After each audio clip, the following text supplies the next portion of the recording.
Magandang araw! Ang ibabahagi ko ngayong araw ay ang talambuhay ni Andres Bonifacio. Magbasa, makinig, matuto at magsaya. Ako si Binibining Menya. Handa na ba kayo?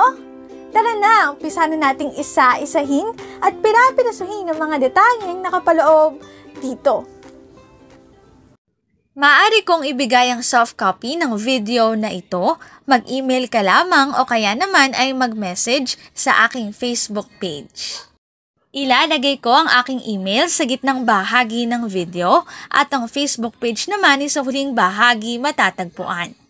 Maraming salamat sa panonood!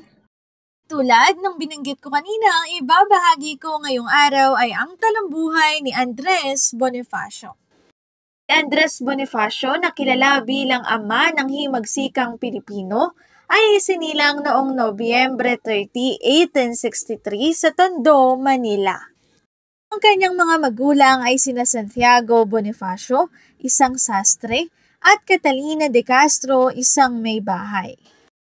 Maaga siyang naulila kaya't kinakailangan niyang magtrabaho ng maaga kasama ang kanyang mga kapatid upang matustusan ang kanilang pangangailangan.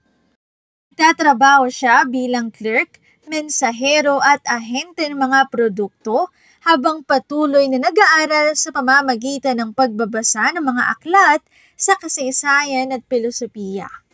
Noong 1892, siya sa La Liga Filipina, isang samahan na itinatag ni Jose Rizal upang itulak ang mga reforma sa ilalim ng pamamahala ng Espanya. Tapos si Rizal, ang samahan na kay Bonifacio na itatag ang Katipunan. Layunin ng Katipunan na makamit ang kasarinlan ng Pilipinas sa pamamagitan ng ilalim ng kanyang pamumuno, ang Katipunan ay lumawak ang kasapian mula Luzon hanggang Visayas. Noong 1896, pinamunuan ni Bonifacio ang pagsisimula ng laban sa pamamagitan ng sigaw sa Pugad-Lawin. Ang mga Katipunero sa pamumuno ni Bonifacio ay sinimulan sa mga Espanyol. Subalit, nagkaroon sa pagitan niya at ni Emilio Aguinaldo na nagresulta sa pagkakahati ng 1897 siya at sa pamahalaang siya at noong Mayo 10, 1897 sa bundok sa Cavite.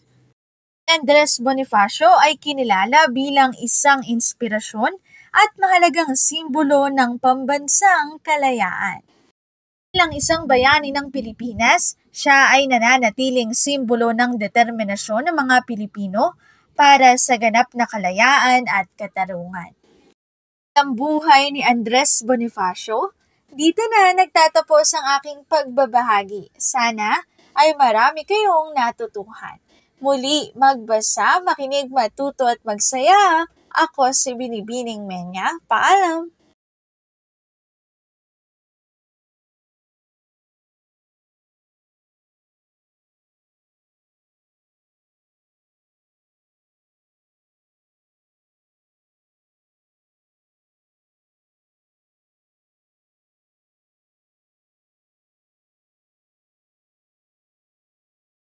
Paalala, ang wikang Filipino ay mapagpalaya, atin natin itong gamitin, mahalin at mas paunlarin.